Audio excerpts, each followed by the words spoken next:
Политолог Арсен Шейхметов, гость выездной студии Башкирского спутникового телевидения. Мы работаем в пресс-центре и обсуждаем, как прошли выборы в Республике Башкортостан. Арсен, здравствуйте. Добрый день. Что вы отметите, какие особенности вот этих выборов в этом году? Ну, как мы видели в прошлом году на голосовании по Конституции, тогда еще были опробированы методы многодневного тогда голосования, не трехдневного, и электронного голосования. Но та форма, почему она и называется голосование, она носила такой вот немного отличный от выборов и референдумов характер, поэтому там можно было опробировать какие-то новые методы и способы проведения процедуры. Тогда уже было понятно, и эксперты прогнозировали, и очевидно это было, что такая практика, она скорее всего перекочует и на другие выборы. И сегодняшний день мы видим, что и эпидемиологическая ситуация не очень сильно поменялась, и та практика была признана успешной со стороны властей, поэтому на этих выборах мы тоже увидели многодневное голосование и электронную форму, правда не в нашем субъекте, но в других субъектах тоже. Но если оценивать эти формы голосования, то, конечно, на мой взгляд, трехдневная форма в глазах общественности не способствует какой-то легитимации выборов. То есть, конечно, это ситуация, когда нужно и большее количество наблюдателей готовить, и закрывать ими постоянно участки на протяжении всех 3 дней. Поэтому здесь, конечно, в плане наблюдения за выборами процедура очень сильно усложняется. Что касается электронной формы, то у меня здесь обратное отношение, потому что, на мой взгляд, это технология будущего, и так или иначе мы придем к тому, что в электронной форме мы будем осуществлять свой выбор уже, наверное, на следующем голосовании, на следующих выборах президента Российской Федерации уже, наверное, в большем количестве субъектов.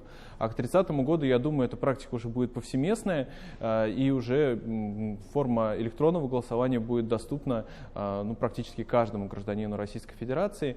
Давайте по порядку. Может ли стать трехдневное голосование традиционной формой?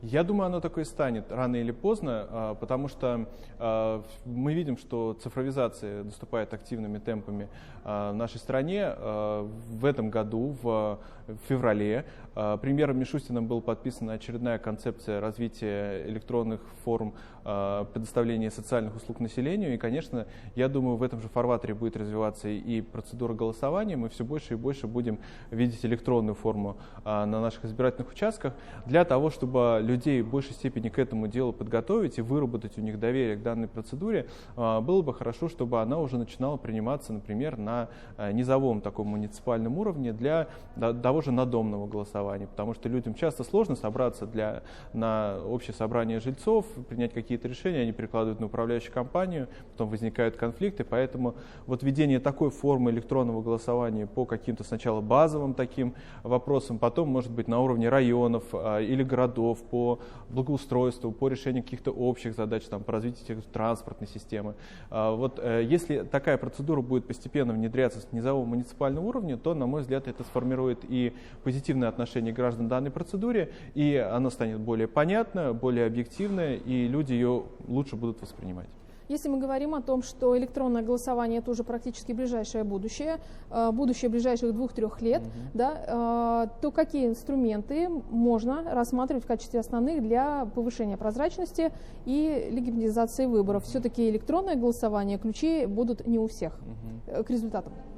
На мой взгляд, в первую очередь постоянно должна совершенствоваться система безопасности, потому что мы видим, насколько стремительно развиваются цифровые технологии, и то, что актуально сегодня, завтра уже может быть не актуально. Еще лет 10 назад не у каждого был мобильный интернет на телефоне, теперь он есть уже у всех, и со временем, конечно же, вот такая электронная форма голосования, она станет абсолютной реальностью, привычным делом. Если мы смотрим даже на людей, которые вот сейчас только родились, они рождаются уже в совсем другом мире, условно говоря, в мире, где всегда существовал ковид.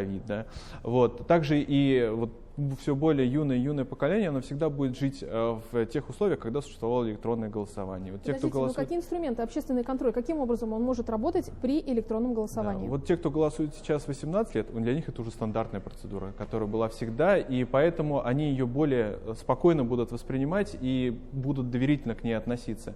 Что касается непосредственно общественного контроля, то, конечно, в электронной форме это проконтролировать очень сложно. Поэтому здесь и должны быть такие уже, электронные электронные наблюдатели какие-то. Вот есть такая практика, например, объявляются гранты для разработчиков, для айтишников, и тот, кто сможет сломать систему, тому вот выплачивается грант для того, чтобы он смог найти уязвимости в этой системе. Вот внедрение, например, такой технологии, я думаю, могло бы помочь усовершенствовать систему безопасности. Ну и также тоже вести каких-то электронных наблюдателей, которые понимали бы вот эту систему изнутри, как она работает, могли бы объяснить людям. Ну и непосредственно, когда люди бы на низовом уровне сталкивались бы с этой практикой электронного голосования, они, конечно, бы понимали, как работает она чисто механически, и вырабатывали бы доверие к ней. Ну и тогда мы ставим под сомнение сам факт возможности вот проведения по всей территории России, да, 85 субъектов электронного голосования там в ближайшее будущее, все-таки 140 миллионов человек, из них там голосующих даже если половина, то это очень большая нагрузка, и инфраструктуры пока такой понятной для всех ее пока нету. Давайте вернемся к выборам 2021 года. Что вы можете сказать о конкуренции? Мы знаем, что выборов в Госдуму 13 человек на одно место, 14 партий. Насколько это оптимальный такой вариант? Ну, с точки зрения цифр мы видим, что, казалось бы, конкуренция очень высокая. Вместе с тем, в плане конкурентной борьбы смыслов мне очень не хватает какой-то содержательной программы у каждой из партий, потому что все-таки каждая партия выдвигает программу, в которой мы видим большое количество лозунгов, каких-то общих фраз, и мы не видим каких-то конкретных предложений, с которыми они могли бы прийти вот сейчас в Государственную Думу и сразу же перевести их в законопроекты. Также на региональных уровнях мы от партий не слышим региональной повестки, которая актуальна вот для каждого региона конкретно или муниципалитета, если мы рассматриваем выборы, например, в городские советы или муниципальные советы. А что может быть в региональном компоненте? Если смотреть на нашу республику, то, например, решение тех же экологических проблем. Например, если на уровне города, то почему бы не предложить какую-то систему решения транспортной проблемы, которая очень актуальна для Уфы. А почему нет решений, как вы думаете, да, и при каких условиях может появиться? Ну, на мой взгляд, потому что партии очень удаляются от реального политического процесса, они включаются в борьбу только накануне непосредственно голосования и перекладывают ответственность за принятие решений на исполнительную власть, считая, что оттуда исходят все управленческие импульсы. Но вместе с тем именно в партийной дискуссии могла бы рождаться и не только истина, но и агрегироваться то мнение, которое существует вот в среде общества. Собираться мнения, собираться позиции, собираться предложения и непосредственно предлагаться исполнительной власти для реализации. Выборы — отличная площадка для этого, к сожалению, это не используется. Как вы считаете, несет ли ответственность тоже и гражданское общество за такой расклад? На мой взгляд, да, потому что партия — это как раз-таки непосредственный инструмент гражданского общества. И вот на таком выборном срезе мы можем наблюдать, насколько развито наше гражданское общество. К сожалению, пока что оно стремится перекладывать ответственность на кого-то другого, нежели в действительности влиять на общественно-политический процесс. Мы с вами обсудили кандидатов партии. Давайте обсудим сейчас поведение избирателей. По данным 2 дней трехдневного голосования ЦИК Башкортостана опубликовал данные, что почти половина избирателей отдали свой голос, да, почти более 46%. Что вам говорит эта цифра? Ну, эта цифра как факт особо ничего не говорит, потому что даже на сегодняшний день мы не видим окончательных цифр для того, чтобы сформировать мнение. Но мы понимаем, что, в общем-то, избиратель идет на участок, избиратель голосует. Какую-то низкую явку мы не ожидали в принципе, тем более Республика Башкортостан никогда не отличалась какими-то низкими показателями.